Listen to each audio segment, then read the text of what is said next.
Bismillahirrahmanirrahim. Assalamualaikum warahmatullahi wabarakatuh. Selamat pagi, salam sejahtera Bapak dan Ibu penilai dalam sertifikasi dosen gelombang 1 tahun 2026. Perkenalkan, saya Istiqomah SPMM, salah satu dosen pada program studi manajemen Sekolah Tinggi Ilmu Ekonomi Widya Praja Tanah Grogot, Kabupaten Pasir, Provinsi Kalimantan Timur. Video ini dibuat untuk melengkapi persyaratan sertifikasi dosen gelombang 1 tahun 2026, yaitu pernyataan diri dalam unjuk kerja Tridharma Perguruan Tinggi PDD UKT-PT dalam bidang pengajaran.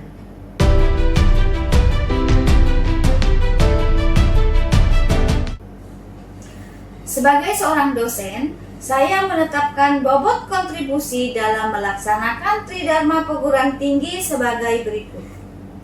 40% untuk unsur pendidikan atau pengajaran.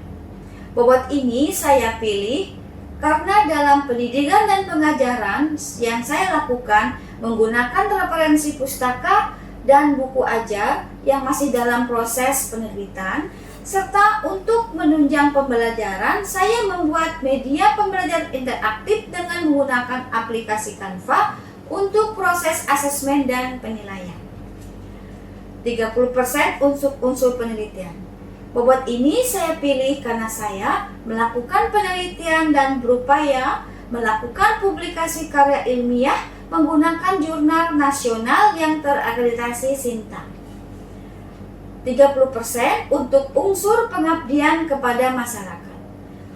Bobot ini saya pilih karena saya aktif dalam berbagai kegiatan pengabdian masyarakat yang dilakukan oleh pemerintah daerah Kabupaten Pasir, khususnya pemilihan aparatur sipil negara teladan pada tahun 2025.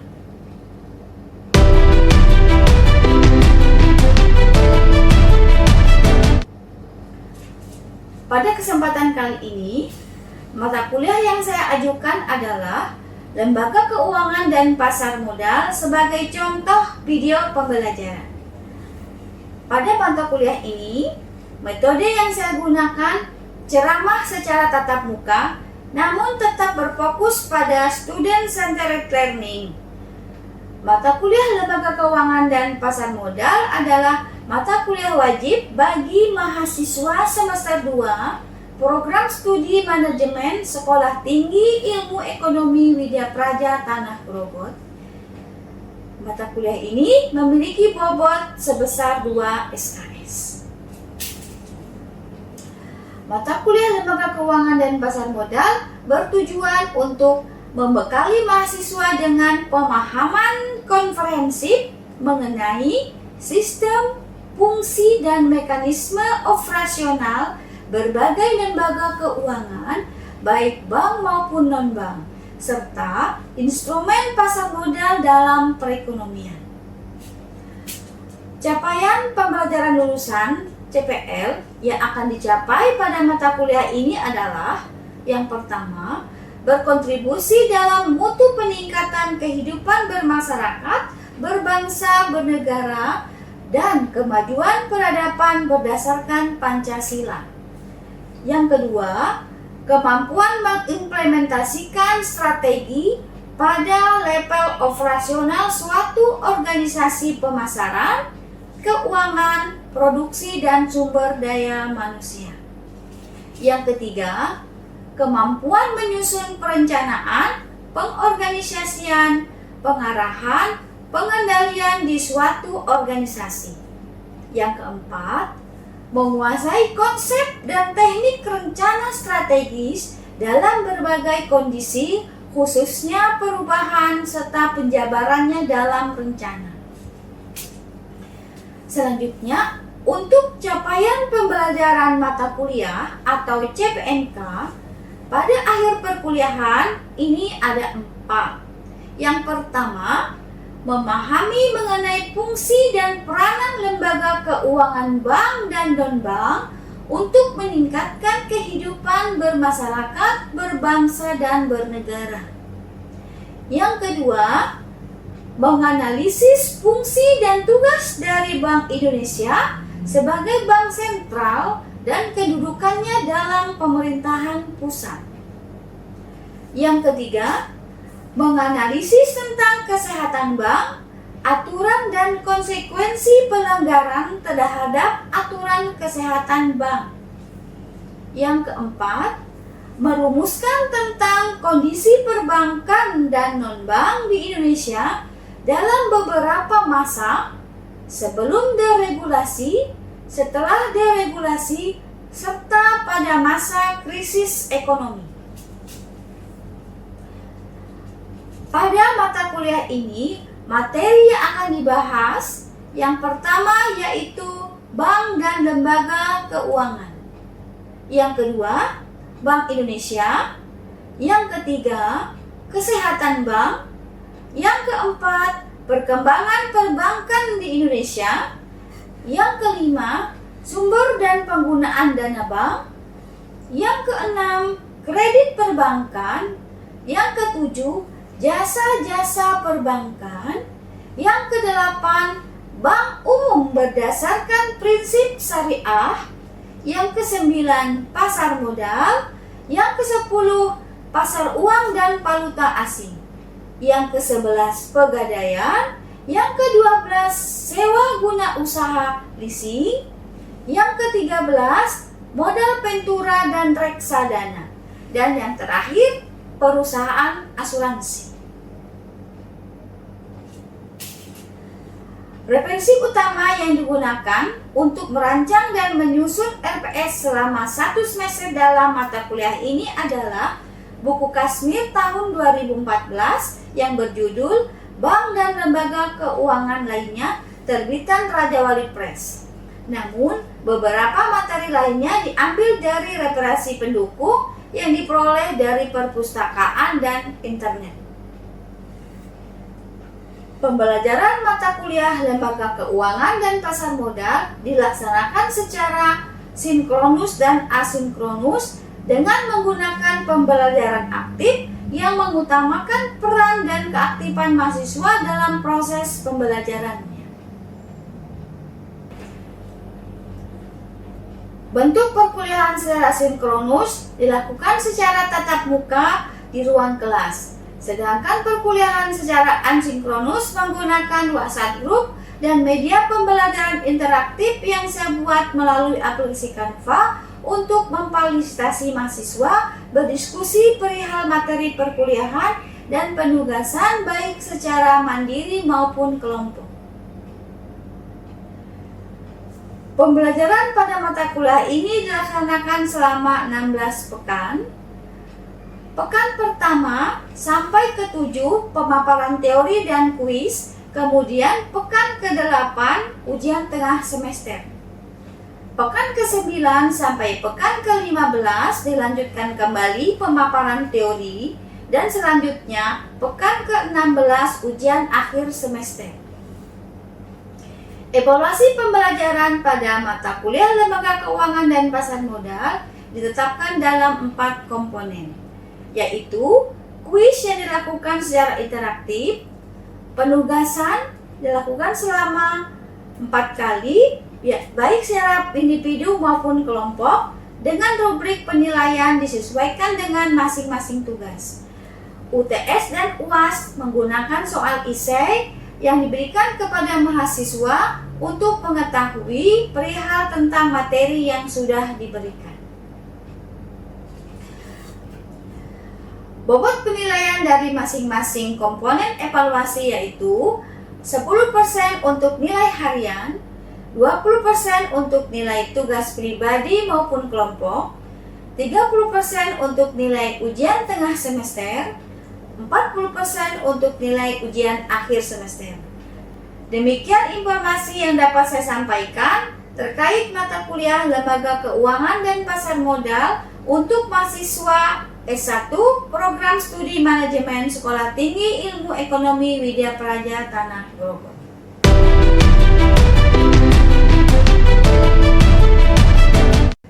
Berikutnya adalah cuplikan proses pembelajaran yang saya laksanakan secara sinkronus tatap muka di ruang kelas.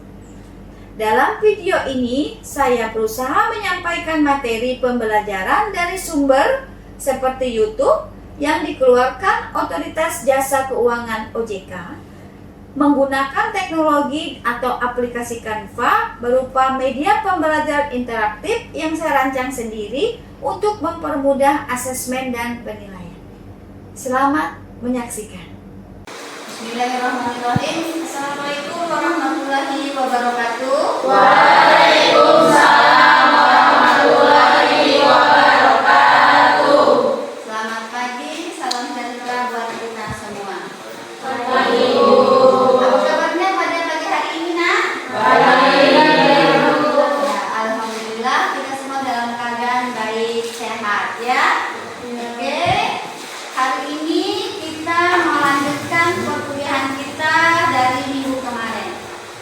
Sebelum kita memulai pembelajaran kita pada hari ini, terlebih dahulu kita berdoa sesuai dengan agama dan keyakinan kita masing-masing. Berdoa dimulai.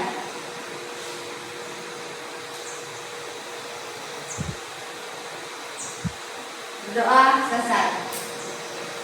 Oke, baik. Selanjutnya, sebelum kita memulai pembelajaran, terlebih dahulu Ibu akan melakukan presensi kehadiran kita pada hari ini. Hari ini tanggal berapa?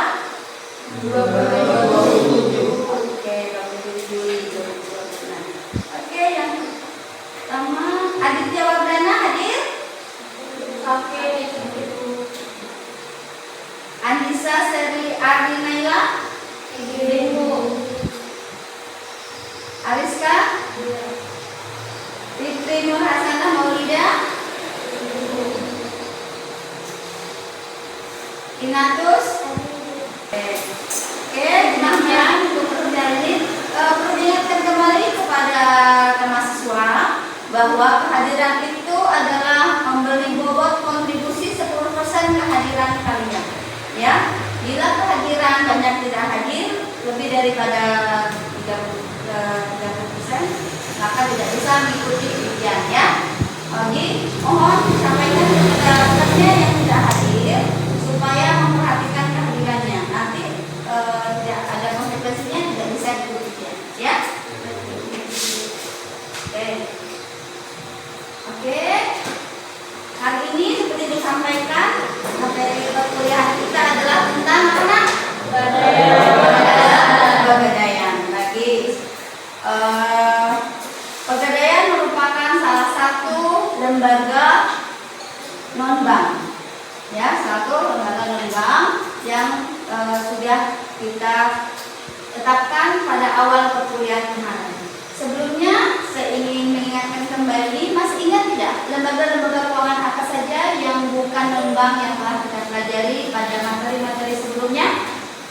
Masih ingat? Oke, apa saja coba? Ya, pasar modal. Lagi? Ya, banyak sekali ya yang kita pelajari. Oke, sekarang kita masuk ke materi tentang pegadaian. Sebelum masuk materi, Ibu ingin menjelaskan kepada kalian tujuan pembelajaran tentang pegadaian. Yang pertama, diharapkan mahasiswa itu mampu menjelaskan dengan tepat pengertian daripada pegadaian, asal mula pegadaian, keuntungan usaha gadai, besarnya jumlah pinjaman yang bisa dilakukan di pegadaian, barang-barang apa saja yang bisa dijaminkan dalam pegadaian, terus prosedur bagaimana kita bisa melakukan proses pegadaian, serta kegiatan usaha dari pegadaian. Ini adalah tujuan kita mempelajari tentang lembaga keuangan non-bank, yaitu pegadaian. Oke, sebagai pengantar kita pada hari ini, saya ingin menampilkan sebuah video tentang tentang pegadaian.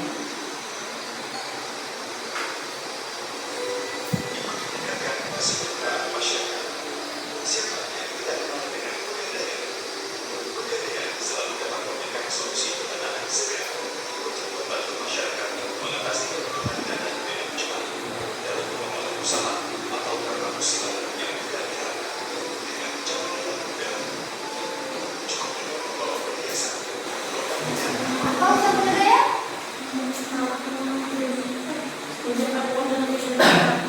Meminjamkan uang dengan pinjam barang. Ada lagi?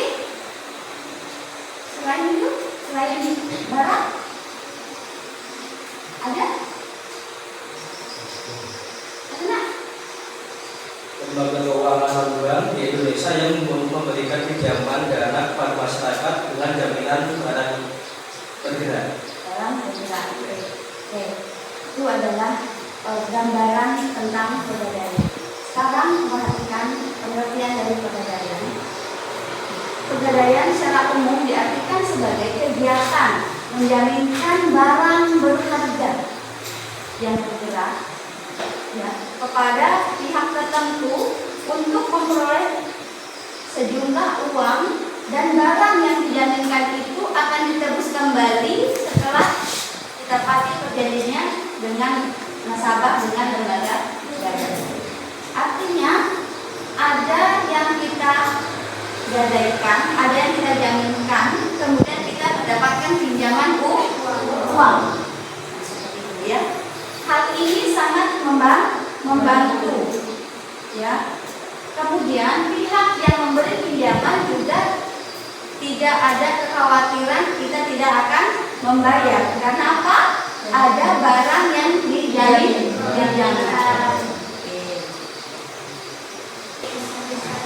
Wisata syariah itu gimana? Ya, wisata syariah. Oke, kegiatan wisata syariah itu bisa program yang ditawarkan. Nanti kita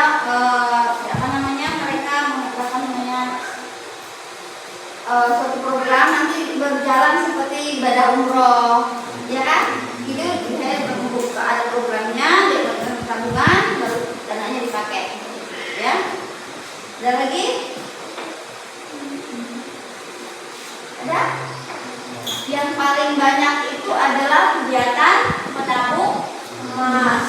Yang saat ini yang populer dari pegadaian adalah program menabung emas.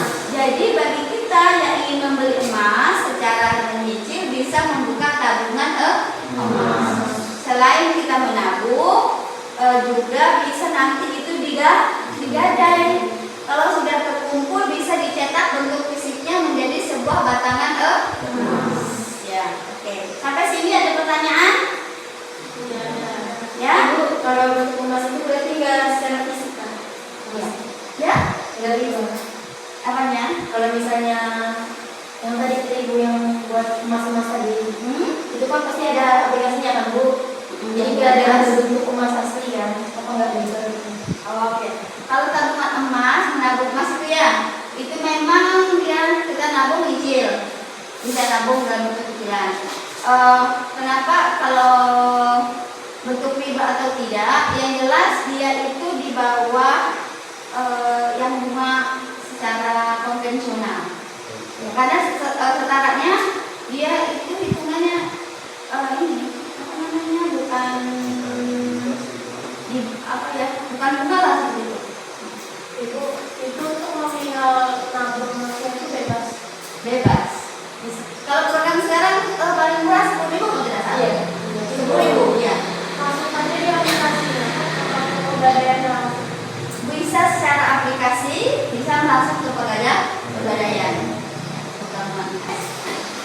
Kita masuk kepada Ibu pengen tahu pemahaman kalian tentang materi kita pada hari ini. Silakan dibuka media pembelajaran interaktif yang Ibu share di grup WA kita. Ya, silakan.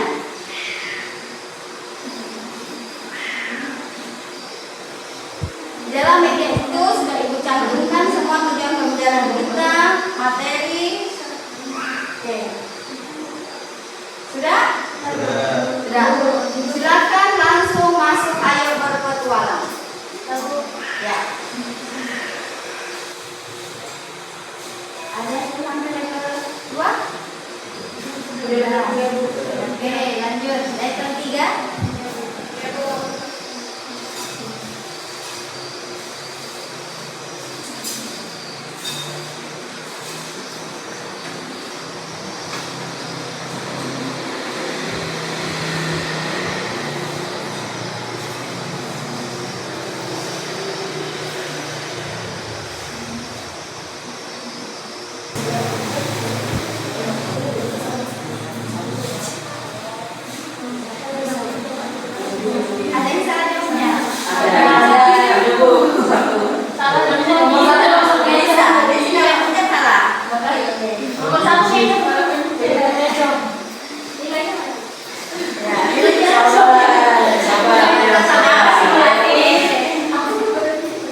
mendengarkan, menyimak apa yang telah kita pelajari pada hari ini. Selanjutnya, Ibu akan tetap melakukan asesmen kepada kalian semua.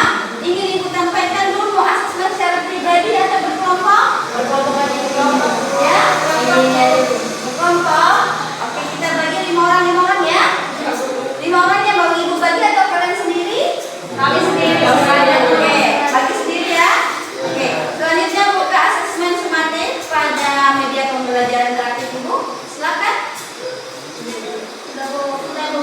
Oke, Ibu meminta kalian menganalisis kooperatif layanan pegadaian yang ada outletnya di Tanah Grogol. Ya, instruksinya adalah lakukan kunjungan fisik atau virtual ke kantor pegadaian terdekat, bisa pegadaian ya. Identifikasikan minimal 3 produk layanan yang ditawarkan, lalu buatlah laporan analisis kooperatif yang mencakup. Yang pertama, jenis produk dan target nasabah apa yang jadi sasaran. Yang kedua, syarat dan prosedurnya, keunggulan masing-masing produk.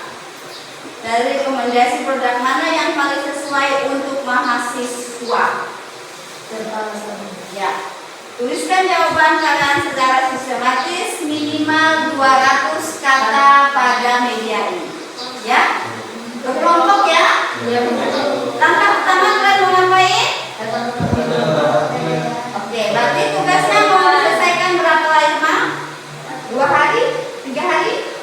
1 hari. Oke, tangannya ya.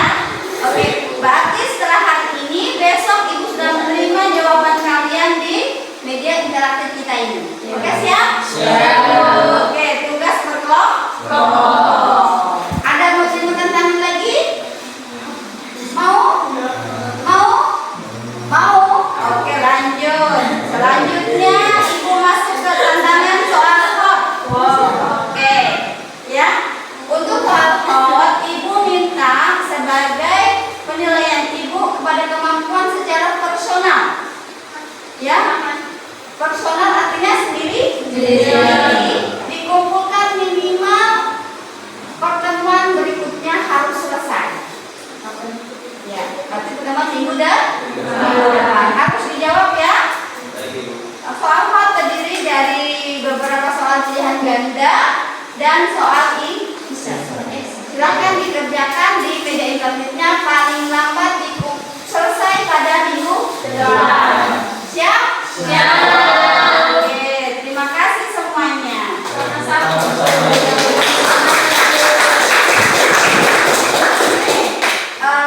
Dengan demikian untuk materi kita sudah selesai. Namun di sini Ibu ingin tadi kalian sudah bisa menjawab tantangan petualangan yang Ibu sampaikan. Ya, coba Ibu pengen interaktif kalian bisa menjelaskan apa yang kalian dapat pada hari ini. Apa? Nah, silakan. Materi apa yang kalian dapat hari ini? Tentang pegadaian, pengertian, Apalagi? tujuan, 4 pegadaian. Siapa lagi? jenis-jenis jaminan, Apa lagi? barang apa aja bisa digadai. Barang apa saja yang bisa digadai. Oke. Bagaimana? Betulkah yang disampaikan temannya? Betul. Oke.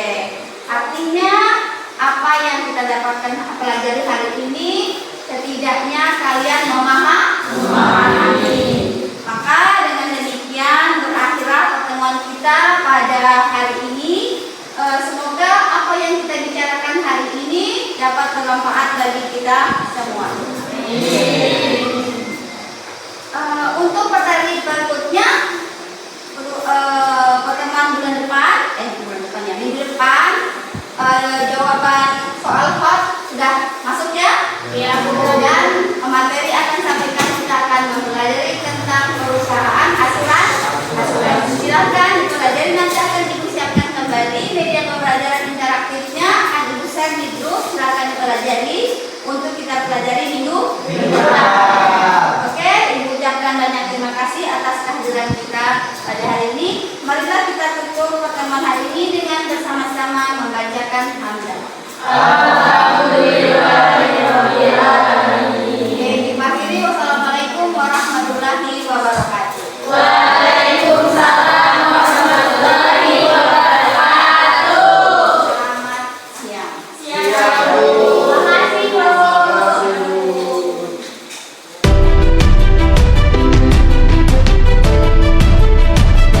Demikianlah dokumen pernyataan diri dosen dalam unjuk kerja Tridharma Perguruan Tinggi untuk unsur pengajaran yang saya ajukan. Semoga video ini memenuhi semua kriteria yang ditetapkan. Mohon maaf jika dalam video ini banyak kekurangan yang ditemukan, karena dalam pembuatan video ini dilakukan secara mandiri dengan segala sumber daya yang dimiliki. Terima kasih sudah menyaksikan. Wassalamualaikum warahmatullahi wabarakatuh.